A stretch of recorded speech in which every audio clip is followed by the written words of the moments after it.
जब हम विकसित भारत की बात करते हैं और देश को आगे ले जाने की बात करते हैं तो ये वैसे ही है जैसे चेहरा तभी चमक सकता है जब आपका किडनी, लिवर, हार्ट सब बढ़िया ढंग से काम कर रहा हो सर। और भारत तभी चमक सकता है जब राज्य जो है वो बेहतर ढंग से काम कर रहे हो। इसलिए आज इस सेशन में हम ये समझने का प्रयास कर रहे हैं कि राज्यों की भूमिका क्या है इंडिया की सक्सेस स्टोरी में। और हमारे साथ उत्तराखंड के मुख्यमंत्री पुष्कर सिंह धामी जी मौजूद हैं। सर बहुत बहुत स्वागत आपका, जोरदार तालियों से सर का स्वागत कीजिए। जी बहुत धन्यवाद आपका, सबको सभी को मेरा नमस्कार। धामी जी, वैसे तो लोग आपको आजकल धाकड़ धामी भी कहने लगे हैं। एक लिस्ट मीडिया और लोगों ने बनाई है नरेंद्र मोदी के फैब 4 मुख्यमंत्रियों की, जिसमें योगी जी, फडणवीस जी, हिमंता जी और आपका भी नाम शामिल है। अभी आपकी सरकार ने 3 साल पूरे किए हैं। ये बहुत ही धाकड़ 3 साल रहे हैं। ये सोच समझ के आपने इतना धमाका किया है या होता चला गया है? देखिए सुशांत जी, सबसे पहले तो जो 3 साल का अभी आपने जिक्र किया, मैं 3 साल जो पूरे हुए और अनेक अनेक उपलब्धियां राज्य को मिली हैं, इसके लिए मैं सबसे पहले उत्तराखंड की जनता का मैं धन्यवाद करना चाहता हूं, उनका आभार व्यक्त करना चाहता हूं कि उत्तराखंड राज्य स्थापना के बाद पहली बार 2022 का आम चुनाव हुआ और उस आम चुनाव में एक मिथक टूटा, एक परिपाटी बदली। हर बार उत्तराखंड में 5 साल में चुनाव होने पर सरकार बदल जाती थी। राज्य स्थापना के बाद 2022 के आम चुनाव में हम आदरणीय प्रधानमंत्री नरेंद्र मोदी जी के नेतृत्व में चुनाव में गए और उत्तराखंड की जनता ने 5 साल में सरकार बदलने वाला मिथक तोड़ दिया, परिपाटी बदल दी और एक इतिहास बना दिया कि भारतीय जनता पार्टी की सरकार पहले भी थी, उसके बाद फिर से हमको सरकार बनाने का मौका दे दिया, अपना आशीर्वाद दिया और 3 साल में अनेक काम जो देवभूमि के लोग चाहते थे, जिसको बहुत पहले होने चाहिए थे, उन कामों को हमने आगे बढ़ाया है। कुछ पर ऐतिहासिक रूप से हमने निर्णय लिए हैं। देवभूमि का मूल स्वरूप बना रहे, उसकी पूरी देश के लोग भी चाहते हैं, दुनिया में रहने वाले लोग भी चाहते हैं कि आस्था श्रद्धा का केंद्र देवभूमि उत्तराखंड है। गंगा का प्रदेश है, यमुना का प्रदेश है, 4 धामों का प्रदेश है, आदि कैलाश है, हिम ग्लेशियरों से आच्छादित है, पर्वत मालाओं से आच्छादित है। हमारा 71% भूभाग 71% वो पूरा फॉरेस्ट है। तो हम सबको देखिए जल, जीवन, पर्यावरण हर प्रकार से देने का काम करते हैं। तो इसलिए उत्तराखंड का अपना एक विशेष महत्व हमेशा से रहा है कि ऋषियों की भूमि है, आयुर्वेद की भूमि है, योग की भूमि है, देवभूमि है। तो उसका स्वरूप बना रहे, उसकी जो पवित्रता है वो भी बनी रहे, उसके लिए हमने काम किया है। अब मैं अपना ही बोलते रहूंगा तो मुझे लगता है कि जो आप मुझे सुनाना चाहते हैं, बोलना चाहते हैं तो... लेकिन जब आप ये सारे काम कर रहे हैं, एक काम जिसकी सबसे ज्यादा चर्चा देश भर में है कि आपने सबसे पहले यूसीसी जो है यूनिफॉर्म सिविल कोड वो लागू कर दिया। क्या जो अभी चुनौतियां आप महसूस कर रहे हैं, क्योंकि कहा जा रहा है उसमें लिव इन रिलेशनशिप को लेकर, जो संपत्ति को लेकर उसमें व्यवस्था है उसको लेकर बहुत सारा विरोध भी झेलना पड़ रहा है, यूसीसी लाने के बाद आप कंफर्टेबल हैं कि राज्य में जिस तरह से चल रहा है और चेंजेस उसमें होंगे क्या? ये देखिए, हमारे राज्य में एक तो सबसे बड़ी बात है कि उत्तराखंड बहुत शांत प्रदेश है। आपस में सारे लोग एक दूसरे के साथ बहुत भाईचारे के साथ रहते हैं, मेल मिलाप के साथ रहते हैं, प्रेम पूर्वक रहते हैं। और यूसीसी लाने का निर्णय भी हमने 2022 में जो हमारे असेंबली का आम इलेक्शन हुआ था, उस इलेक्शन में हम प्रधानमंत्री मोदी जी के नेतृत्व में चुनाव में हम गए और हमने ये वचन उत्तराखंड की जनता को दिया कि हमारी सरकार आती है, हम सरकार में आते हैं तो हम सबसे पहले यूसीसी लाने के लिए हम जो है काम करेंगे, यूसीसी कानून बनाएंगे। और हमने उत्तराखंड की जनता के साथ जो वचन दिया था वो हमने वचन निभाया है। और मैं कहूं तो जिसके लिए उत्तराखंड की जनता ने हमको मैंडेट दिया था, हमने वो काम कर दिया। तो यूसीसी लागू हो गया इस महीने की 27 जनवरी इसी साल। पूरे राज्य के अंदर एक साथ लागू हुआ, जो कि एक बड़ी प्रक्रिया थी। एक बड़ी प्रक्रिया की, जैसे नई सरकार का गठन होते ही हमने ड्राफ्ट कमेटी बनाई। ड्राफ्ट कमेटी ने 2,36,000 लोगों से अलग अलग प्रकार से संपर्क किया, सबके विचार लिए, राजनीतिक दलों के लोगों से भी बात करी, धार्मिक संगठनों के लोगों से भी बात करी, और ड्राफ्ट बना जस्टिस रंजना प्रकाश देसाई उनके चेयरमैनशिप में कमेटी थी। उस कमेटी ने सरकार को ड्राफ्ट दिया, हम उसको विधेयक के रूप में लेकर आए। राष्ट्रपति महोदय ने भी उसमें अपनी मंजूरी हमको दी। उसके बाद एक्ट बनाया गया। नहीं, लेकिन अब उसमें चैलेंजेस आ रहे हैं क्या? उसको देखिए, एक एक्ट लाना और उसको लागू करना। अभी कोई चैलेंजेस नहीं है। देखिए, कुछ लोग भ्रम फैलाने का काम कर रहे हैं, जैसे जो हमेशा तुष्टीकरण की बात करते रहे, जिन्होंने कभी हमारी जो मातृशक्ति है, महिलाओं की सुरक्षा की चिंता नहीं करी। ये यूसीसी ऐसा है, एक तरह से मैं कहूं कि देश की जो हमारी 50% आबादी है, उस 50% आबादी का 100% का कानून यूसीसी है। उनके लिए संपूर्ण सुरक्षा का कानून यूसीसी है। तो नहीं, लेकिन लोग कह रहे हैं, मैं आ रहा हूं उस पर। देखिए, लोग बार बार लिव इन रिलेशनशिप हमारी संस्कृति का हिस्सा नहीं है। हमारी संस्कृति में कहीं लिव इन रिलेशनशिप का कोई भी उल्लेख भी नहीं है, और हमारी संस्कृति में है भी नहीं।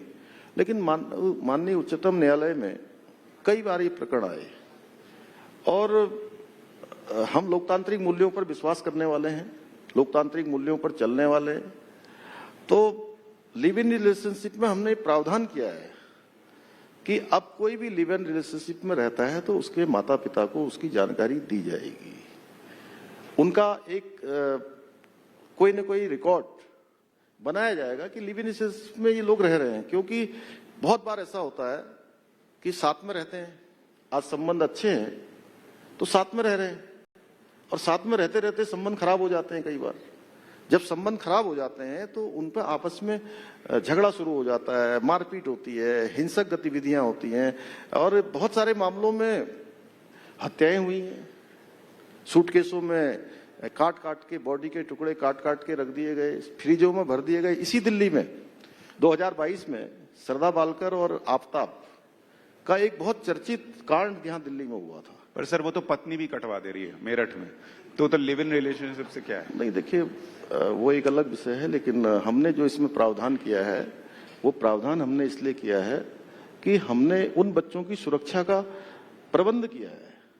क्योंकि माता पिता के पास उनके बच्चे अगर उनको जीवन से हाथ धोना पड़े तो पूरी जिंदगी भर उनके पास रोने के सिवा कुछ नहीं रहता। आप लिव इन रिलेशनशिप वाले इशू पर बैकफुट पे नहीं जाएंगे? कोई चेंज नहीं होना है उसमें, ये तय है? नहीं, बिल्कुल। देखिए, हमने एक अच्छी शुरुआत करी है और हम आगे बढ़ेंगे। हम किसी के जिसके अच्छे सुझाव होंगे, हम अपने सुझावों में सम्मिलित करेंगे, अपने कार्य में सम्मिलित करेंगे उनको। ठीक है। एक दूसरा विषय जो आजकल बहुत चर्चा में उत्तराखंड को लेकर, वो है मजारों पर जो एक्शन हो रहा है, वो उसकी जरूरत क्यों पड़ी? और ये आप जो कर रहे हैं मदरसों पर भी अभी आपने एक्शन लिया, कई मदरसों की फंडिंग क्या है, नहीं है, उसकी जांच हो रही है, मजारों को वहां से हटाया जा रहा है, ये क्यों हो रहा है? देखिए, मैंने जब यहाँ पर शुरुआत आपके साथ में यहाँ बैठा तो मैंने एक बात कही कि पूरे देश के लोग और दुनिया के लोग देवभूमि को बहुत आस्था से देखते हैं, बहुत श्रद्धा से देखते हैं। हर एक के मन में देवभूमि के लिए एक अलग श्रद्धा है। देवभूमि देवों के सबसे नजदीक, हर प्रकार से शुद्ध होगा, कहीं कोई वहाँ के लोग भी अच्छे होंगे, एक अच्छा संस्कार वहाँ पर होगा, अच्छा परिवेश वहाँ पर होगा, वो खराब नहीं होना चाहिए, उसका मूल अस्तित्व बचा रहना चाहिए। देखिए, जो मजारों की बात आपने करी, अनेक स्थानों पर अवैध मजारें बनी हुई थी, और सरकारी जमीनों पर, कहीं पर वो फॉरेस्ट की लैंड है, कहीं एग्रीकल्चर की लैंड है, कहीं रेवेन्यू की लैंड है, कहीं पीडब्ल्यूडी की, मतलब जो भी सरकारी लैंड। और हमने कहा कि ये जितना भी ये इंक्रोचमेंट है, सुशांत जी, इंक्रोचमेंट तो किसी भी कीमत पर सही नहीं है ना। अतिक्रमण सही है कि मैं आप इससे पूछ रहा हूँ, आप नहीं नहीं, उसमें और हमने तो रिपोर्ट चलाई थी, उसमें हमने देखा कई जगहों पे जब वो मजारें हटी तो अंदर से कुछ निकला। मैं उसी को बताना चाह रहा हूँ कि देखिए, कहीं पर नीली चादर चढ़ा दी, कहीं पीली चादर, कहीं हरी चादर चढ़ा के एक तरह से लैंड जिहाद जिसको कहते हैं, वो पूरा घिरा हुआ था चारों तरफ से। जब उसको हटाया गया तो कहीं पर भी कोई अवशेष मजारों के नहीं निकले। लेकिन उसके लिए भी हमने जो है एक जो कानूनी व्यवस्था होती, कानूनी व्यवस्था के अंतर्गत हमने काम किया। हमने कहा कि जहां भी इंक्रोचमेंट है लोग खुद ही हटा लें, अपना नहीं हटाएंगे तो कानूनी तौर से हटाना हमने प्रारंभ किया और हम अभी तक 6000 एकड़ जमीनें इस अतिक्रमण से मुक्त करा चुके हैं और यह अभियान हमारा रुकने वाला नहीं है। ऐसी जो आपने मदरसों की बात करी है, मदरसे भी इलीगल रूप से चल रहे थे, उसमें पढ़ने वालों की पहचान छुपाई जा रही थी, कोई असंदिग्ध है, इस प्रकार के लोग उनमें किसी न किसी रूप में निवास कर रहे थे।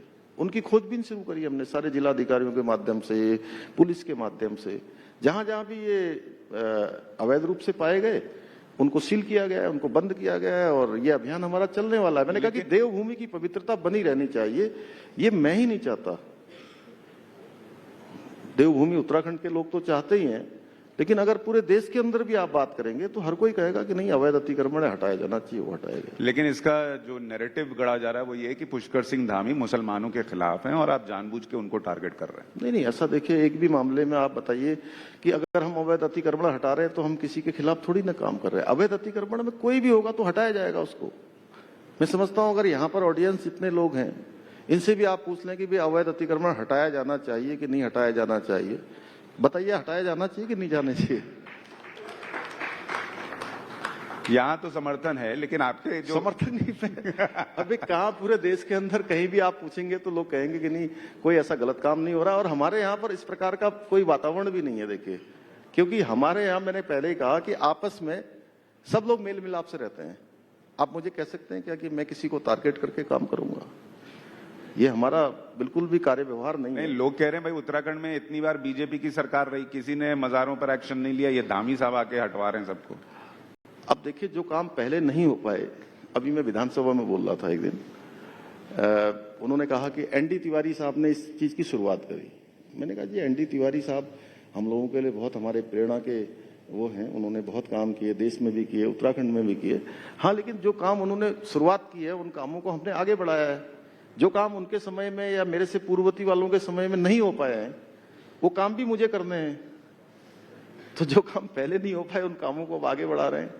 सर, इसमें जो ऑपोजिशन है और जो आपके विरोधी हैं, उनका कहना है कि आपकी 3 साल की उपलब्धि यही है, थूक जिहाद, लव जिहाद, लैंड जिहाद, मदरसा जिहाद, इसको आप जो है मुद्दा बनाकर अपनी उपलब्धि बता रहे हैं। नहीं, देखिए, ये उपलब्धि भी है, उत्तराखंड की जरूरत भी है और देवभूमि के मूल स्वरूप को बनाए रखने के लिए जो जरूरी था वो इस अतिक्रमण को हटाना, धर्मांतरण का कानून लाना, देवभूमि उत्तराखंड से यूसीसी जैसे कानून की गंगा को प्रभावित करना। थूक जिहाद एक घृणित मानसिकता है, लव जिहाद घृणित मानसिकता है। इन मानसिकताओं के खिलाफ कठोरतम कार्रवाई करना, मैं समझता हूं कि ये इसकी शुरुआत देवभूमि उत्तराखंड से हुई है। आने वाले समय में ये कानून हमारे जो बनाए गए हैं, चाहे नकल का कानून भी है, अभी आपने उसके बारे में नहीं पूछा, उस नकल के कानून से समूल रूप से हमने जो है माफियाओं का वहां पर अंत कर दिया है। एक भी नकल माफिया नहीं है, एक भी नकल का प्रकरण नहीं आया है। अगर पिछले 3 सालों में देखेंगे तो 3 सालों में 20,000 से भी ज्यादा नियुक्तियां हम कर पाने में हमने सफलता प्राप्त करी है और किसी भी मामले में न्यायालय नहीं जाना पड़ा, किसी मामले में कोर्ट कचहरी कुछ नहीं, कोई विवाद नहीं। गरीब माता पिता के बेटे और बेटियों को ये विश्वास हो गया है कि हम तैयारी करेंगे, मेहनत करेंगे, पढ़ाई करेंगे तो निश्चित रूप से हमारा चयन होगा, हमारे को सिलेक्शन का अवसर मिलेगा। और पहले ये विश्वास टूटता जा रहा था।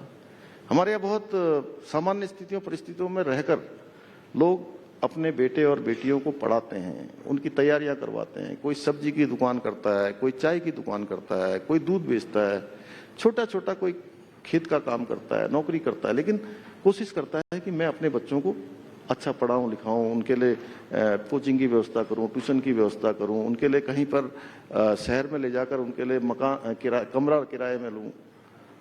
ऐसे माता पिता का, उनके बेटे बेटियों का विश्वास टूटता जा रहा था। ये नकल का कानून आने के बाद जिनका 5 सालों में 6 सालों में चयन नहीं हो रहा था, अब उन्हीं का चयन एक साथ 4-4 परीक्षाओं में हो रहा है।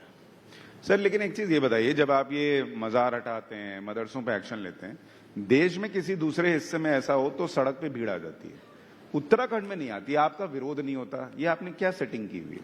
देखिए इसके पीछे सेटिंग नहीं है। देखिए हम व्यवस्था के अनुरूप चलने वाले हैं। कानून जो कानून है उसके अनुरूप हम काम कर रहे हैं और देवभूमि उत्तराखंड में रहने वालों को कानून से जीने की आदत उसकी हमने शुरुआत की है कि सबको कानून से जीना है, चाहे कोई भी काम हो वो कानून से होगा।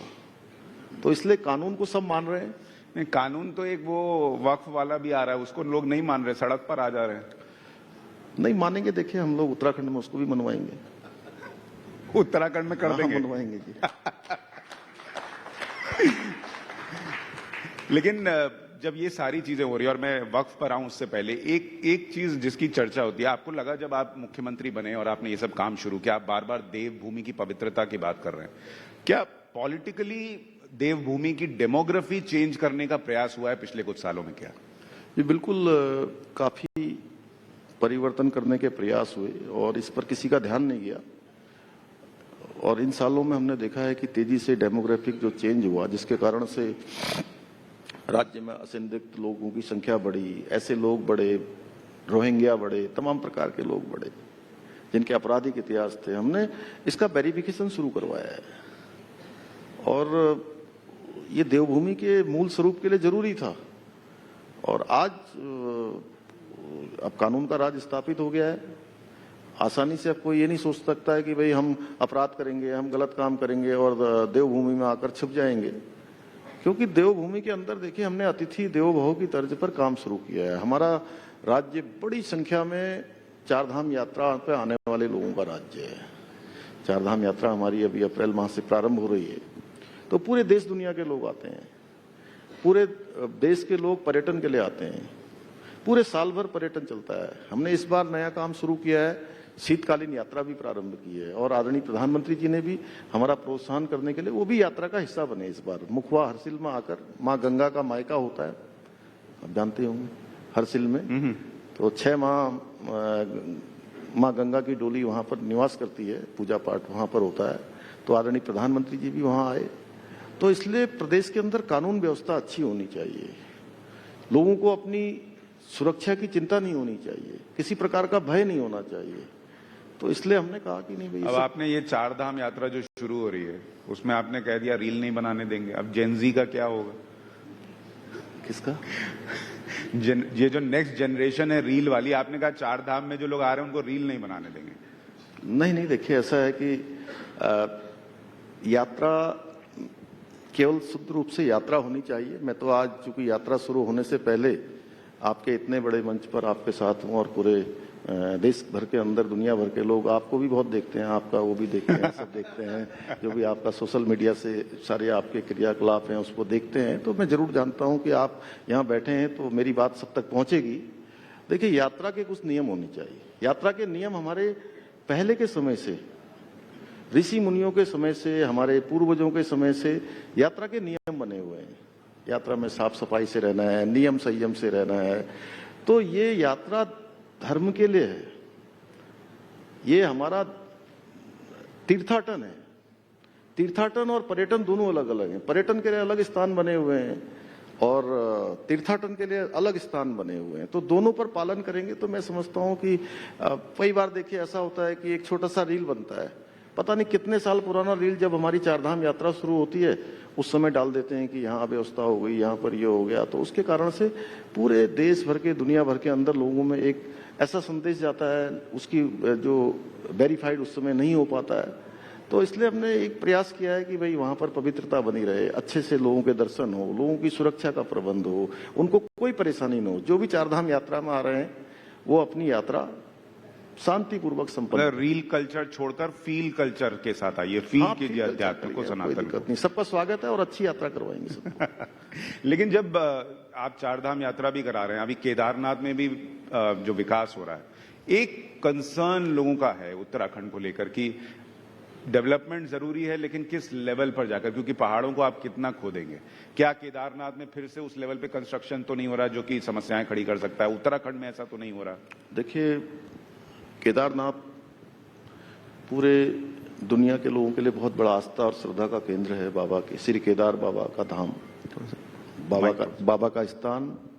और 2013 में बहुत बड़ी प्रलय केदारनाथ में आई थी और सारा तहस नहस हो गया केदारनाथ। उस केदार को भव्य केदार और दिव्य केदार बनाने का अवसर और मौका हमारे प्रधानमंत्री आदरणीय श्री नरेंद्र मोदी जी को भगवान ने दिया और उसके बाद अब दिव्य केदार और भव्य केदार बन गया है।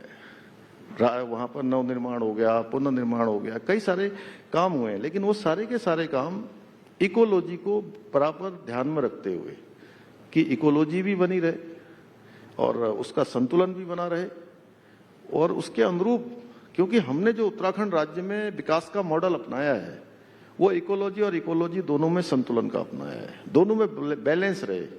जीईपी ग्रॉस एनवायरनमेंट का हमने पहली बार वहां पर शुरू किया है और ये नए काम हम इसलिए भी शुरू कर रहे हैं क्योंकि जो हमारे धाम हैं उन धामों की एक बियरिंग कैपेसिटी भी है। उस बियरिंग कैपेसिटी से ज्यादा लोग आ जाते हैं तो लोगों को भी परेशानी होती है, वहां पर प्रबंध करने में भी दिक्कत होती है। तो आसपास के क्षेत्रों में कुछ ऐसे स्थान और डेवलप हों और स्थान बने, उसके लिए हम प्रयास कर रहे हैं अभी आगे। अभी जब आपको याद होगा बीच में वो टनल हादसा हुआ था, आपको स्पेशली बहुत टारगेट किया गया, बहुत सवाल पूछे गए आपको और पीएम को, दोनों को पहले दिन से। अभी तेलंगाना में एक हादसा हुआ है जो पिछले कई दिनों से रेस्क्यू ऑपरेशन चल ही रहा है और वहां मौत भी हो गई। मैं दोनों को कंपेयर नहीं कर रहा, टेक्निकलिटी कंपेयर नहीं कर रहा, लेकिन आपको लगता है कि ये जानबूझकर किया गया था जो सवाल उस वक्त पहले दिन से डे 1 से आप पर पूछे गए या आपको टारगेट करने का प्रयास हुआ था? देखिए, हमारे राज्य में जो सबसे बड़ी चुनौती है, मैं अभी आपके साथ यहाँ इसमें कार्यक्रम में आने से पहले बैठा था यहाँ, तो मुझे अभी प्रश्न किया गया एक कि आपके लिए चुनौती क्या है, आपके सामने चैलेंजेस क्या क्या हैं। तो हमारे सामने हर साल राज्य में होने वाली आपदाएं भी बहुत बड़ा चैलेंज है, चाहे वो लैंडस्लाइड के रूप में हो, चाहे वो एवलॉन्च के रूप में हो, चाहे वो अतिवृष्टि के रूप में हो, चाहे वो बादल फटने के रूप में हो। अभी हाल में फरवरी माह में बड़ा एवलॉन्च आ गया हमारे यहाँ माणा में। सिलकारा टनल का 17 दिन तक चलने वाला रेस्क्यू ऑपरेशन केदारनाथ मार्ग पर अभी 2024 में बड़ी आपदा आई और इतनी बड़ी आपदा कि 29 स्थानों पर रोड जो है डिस्कनेक्ट हो गया, पुल ध्वस्त हो गए। ऐसे ही हमारा जनपद एक टेहरी है, 3 स्थानों पर लगातार सीरीज से वहां पर जो है बादल फटे। अनेक सीमांत क्षेत्रों में, हमारा धारचूला जैसा क्षेत्र है, चमोली का क्षेत्र है, अक्सर ये घटनाएं हमारे यहाँ होती हैं। और जो सिलकारा टनल था, वो सिलकारा टनल पर अब बहुत सारे वैज्ञानिक, बहुत सारे लोग शोध कर रहे हैं कि ये रेस्क्यू ऑपरेशन कैसे संपन्न हुआ।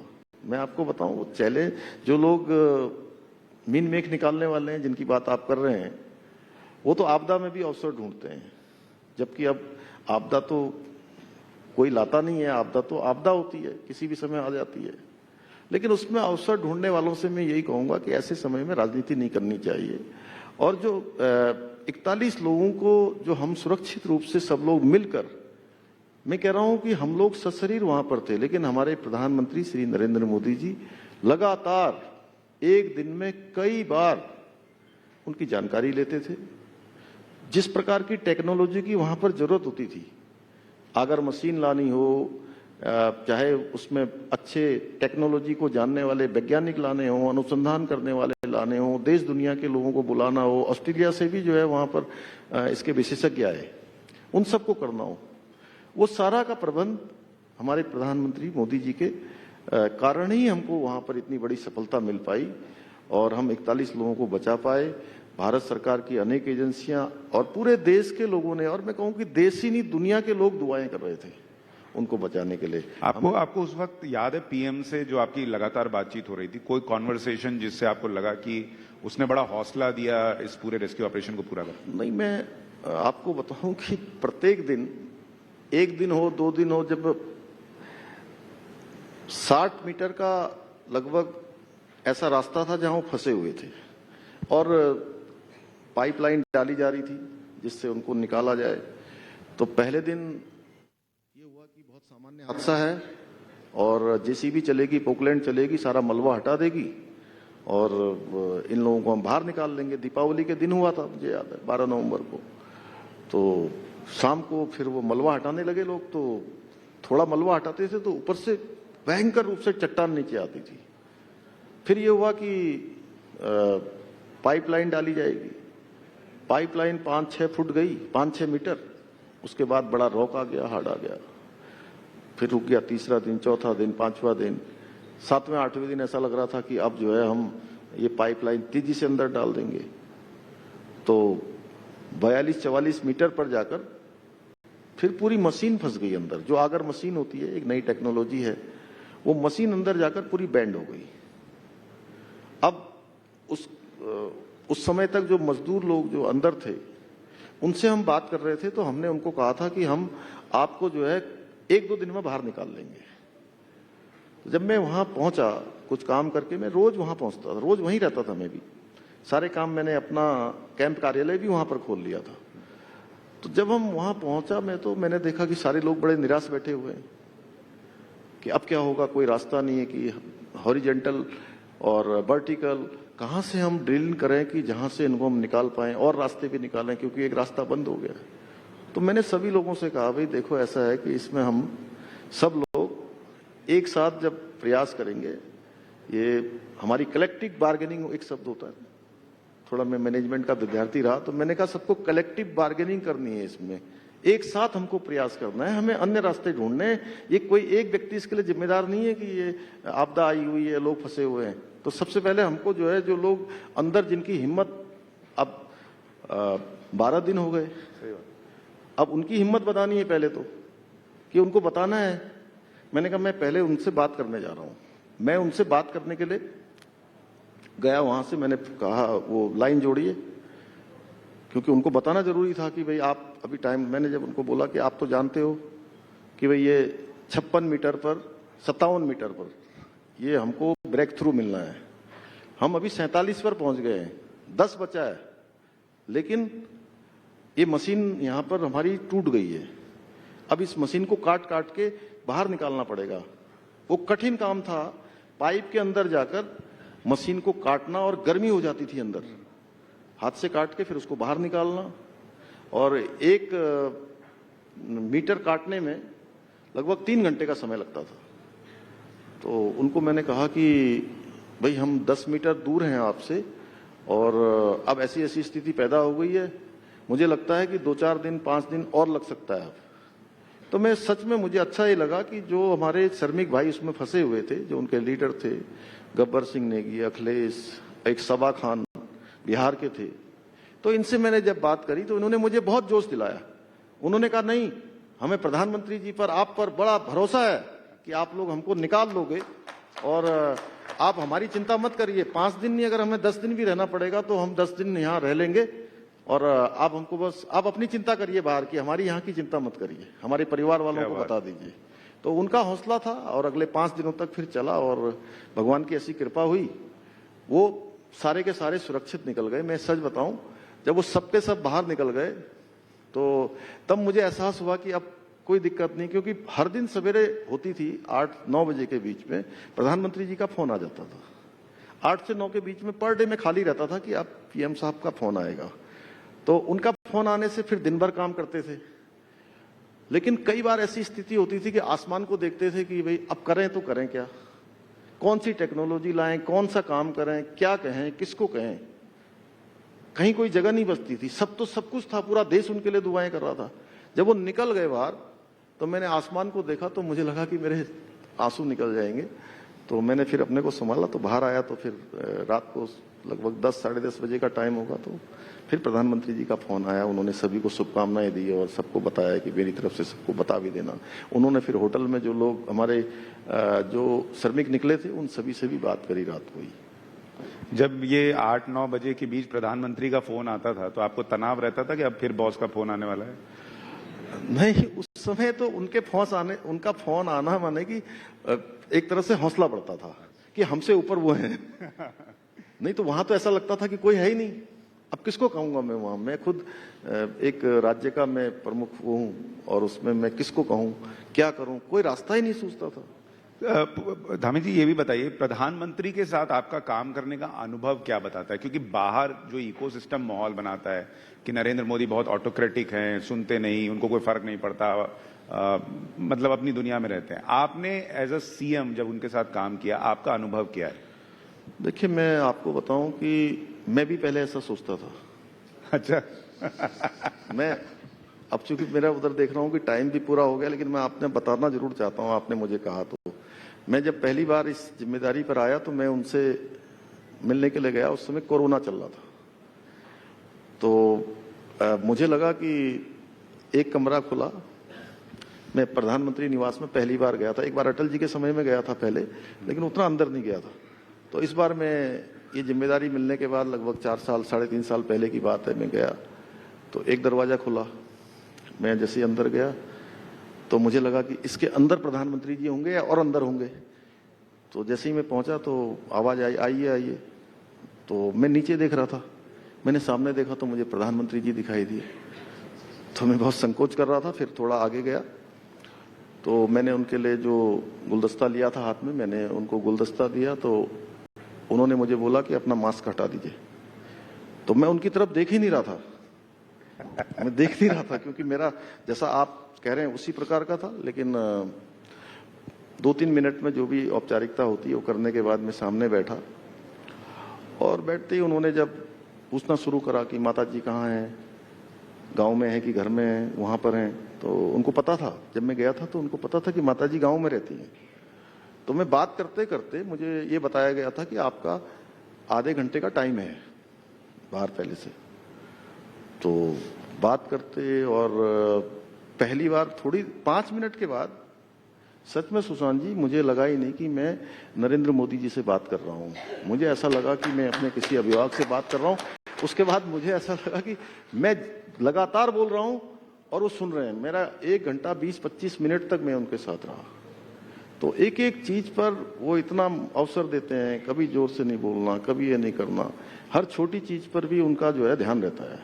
और एक सामान्य से सामान्य व्यक्ति को कैसे उसके व्यक्तित्व को आगे बढ़ाना है, वो सच में भारत के तो शिल्पकार हैं ही हैं। वो भारत, आधुनिक भारत के विश्वकर्मा तो वो हैं ही हैं। लेकिन अगर व्यक्ति के निर्माण की बात करूं तो मैं बहुत बड़ा उनको मानता हूं कि वो व्यक्ति को कैसे आगे बढ़ाया जाता है, कैसे उसको सिखाया जाता है, कैसे उसके अंदर आत्मविश्वास पैदा किया जाता है, कैसे संवेदनशीलता से उसकी परेशानियों को समझना। ये कोई, अगर मैंने ऐसा व्यक्तित्व पूरे भारत में मैंने कभी, मुझे कोई दूसरा नहीं। और सबसे बड़ी खूबी जो उनकी मानी जा रही है कि वो टैलेंट ढूंढ के निकाल के ले आते हैं, जैसे पुष्कर सिंह धामी को ले आए, उन्होंने आप पर विश्वास जताया। उत्तराखंड में सीएम जब एक के बाद एक चेंज हो रहे थे और आप आए थे तो लोगों को लगा था कि कहां से धामी जी आए, क्या करेंगे। लेकिन आज आपका नाम अगर धाकड़ धामी लोग बुला रहे हैं तो कुछ तो आपने किया है।